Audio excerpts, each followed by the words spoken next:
According to the CDC, in 2023, men made up about 80% of all suicides in the United States. And that rate is nearly 4 times higher than the rate for women.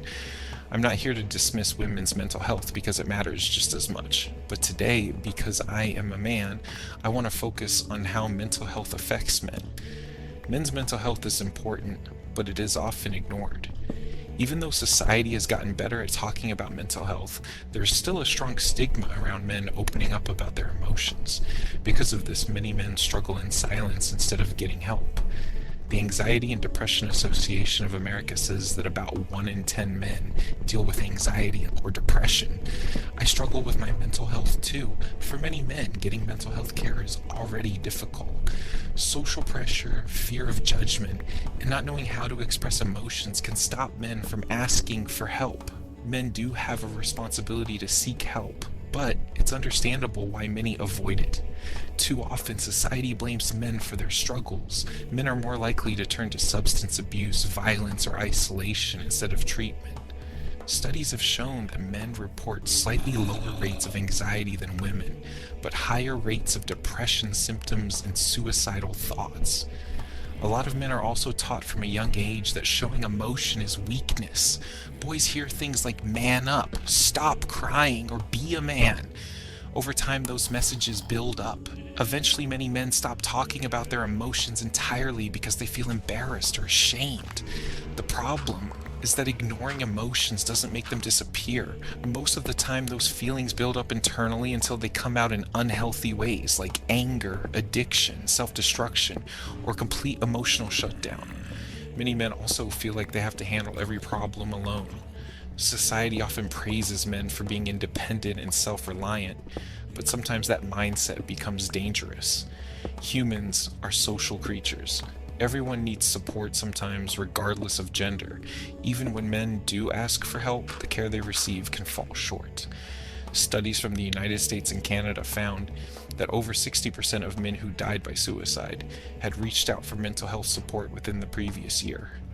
Many men say they feel misunderstood by mental health providers, like their problems are minimized or not taken seriously.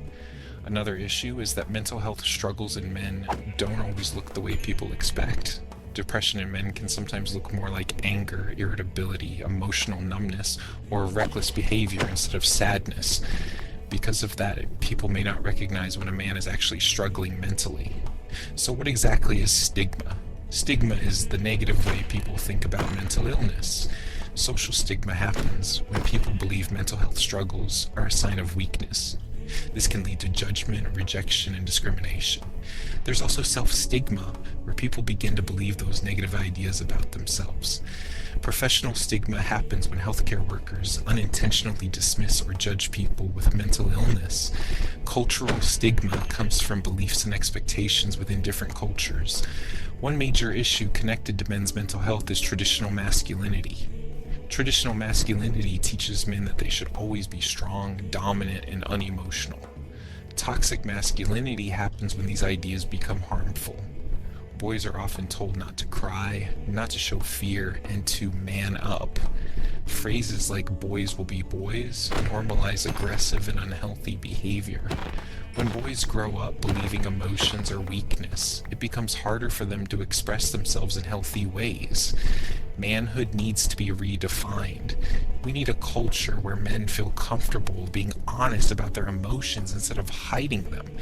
And being emotionally open does not make someone weak. In reality, being vulnerable takes confidence. It takes strength to admit you're struggling, and even more strength to ask for help. A lot of people think masculinity and emotional honesty cannot exist together, but they absolutely can. Mental health also connects heavily to addiction. Men who strongly follow restrictive masculine beliefs are more likely to engage in risky behavior like reckless driving, unsafe sex, gambling addiction, and pornography addiction. The Rhode Island Young Adult Survey from 2022 found that around 13 to 17% of young men met the definition for pornography addiction, compared to less than 3% of women.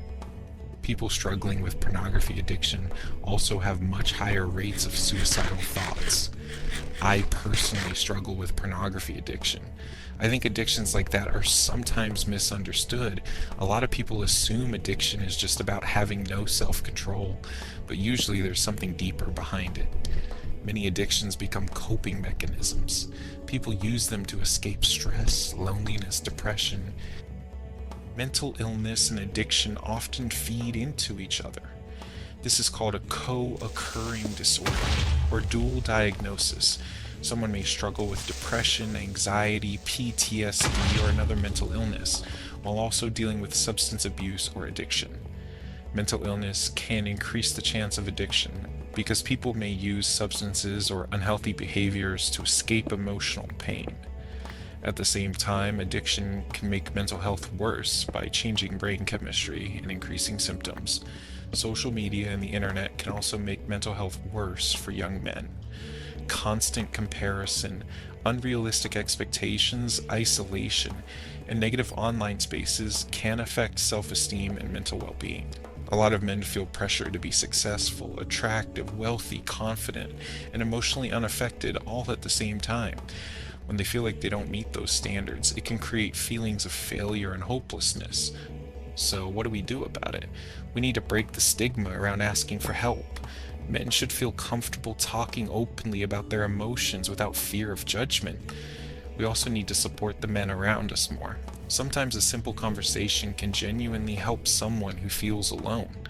A lot of men are silently struggling while pretending everything is fine because they don't want to burden other people. There are also practical ways to improve mental health, like exercising regularly, building healthy friendships, finding hobbies, limiting alcohol use, getting enough sleep, and practicing mindfulness or stress management techniques. Talking to a therapist or mental health professional can also make a huge difference. As a society, we need to normalize vulnerability, encourage self-care, and improve access to mental health treatment that actually understands men's struggles. Ever since I can remember, I have struggled with my mental health. My depression first started around 12 or 13 years old because of family problems, school issues, and my own thoughts. Over the past decade, depression has affected my life in ways only people who struggle with it can truly understand. The constant exhaustion, feeling unloved, feeling like I'm not enough, wanting everything to end. Over time, that developed into antisocial personality disorder and avoidant personality disorder, also known as AVPD. I went through my entire high school experience without a single real-life friend. There were times where I convinced myself I didn't need people, but deep down, that wasn't true. Isolation can feel safe because you avoid rejection, embarrassment, and disappointment, but over time it slowly destroys your mental health. Humans need connection. Even the people who act like they don't care usually do.